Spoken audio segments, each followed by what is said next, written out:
We had such a great conversation with Emily and Don, we decided to split it into two. This part of the conversation focuses on the existentialism facing the American left, as did some of the Never Trump right. I thought it was so good that we wanted to make sure that you could all take a listen. Let's go.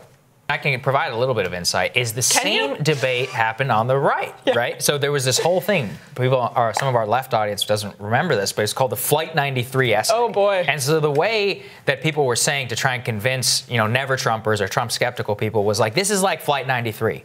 You've got one chance to yank the culture back and storm the cockpit, and maybe you crash, but maybe you take the wheel and you jerk it up and you survive. I don't know, Emily. Do you think that? Well, Don, and I want you to weigh on that too. Is it responsible? People called that essay very irresponsible at the time. I don't actually think it was. But is it the same stakes for the left in the election against Trump? Because that's ultimately the way that you vote will be about existentialism of your movement. It is the same stakes, but you have to remember that the Democratic Party, not necessarily those who participate like us on every day in politics, but those who are prone to vote Democrat, is the party of the very, very large tent. So you have folks here who are saying, I am experiencing pain in this moment under Trump that is like some of the more nightmarish aspects that we've seen in American history. I got to get out of this, right? And that person is no less progressive or no more low information than a sunrise movement, true revolutionary. My point and so the thing is that both of those have a space,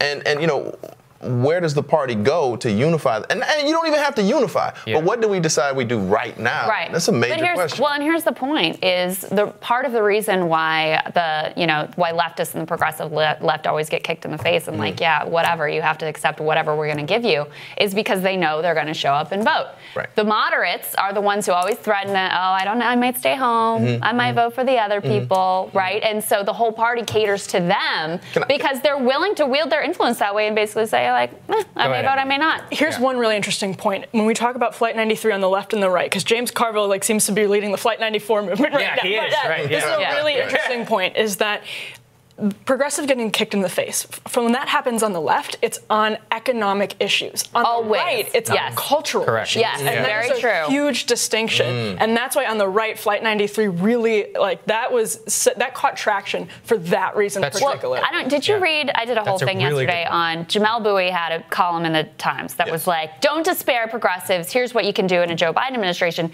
And he gives the example of Virginia. Well, Virginia, from my perspective, is a disaster. It's a suburban party. They ran on, we're going to repeal right to work. They had to fight to even barely lift the minimum wage, barely give workers any sort of rights. I mean, it was really like the suburban tokenist type of policy that I think is a disaster for the Democratic Party. And so to me, when I look at that, I'm like, that's exactly why I despair. And with Joe, he's going to pick another centrist to be his VP. That'll be the next nominee. Then that person, if they win, will get 4 more, go and run for 4 more years. So you're talking about 12 years of centrist dominance. Well, I think that we have to look beyond the specter of Washington, D.C. and the enormous power of the presidency and look to other layers of government. I look to Birmingham, Alabama, and throughout the South where you see these blue islands in the middle of red oceans. That is your opportunity to be heard, and that is government and governance, which touches real people's lives on a very granular level, perhaps even as much as the presidency or the federal administration.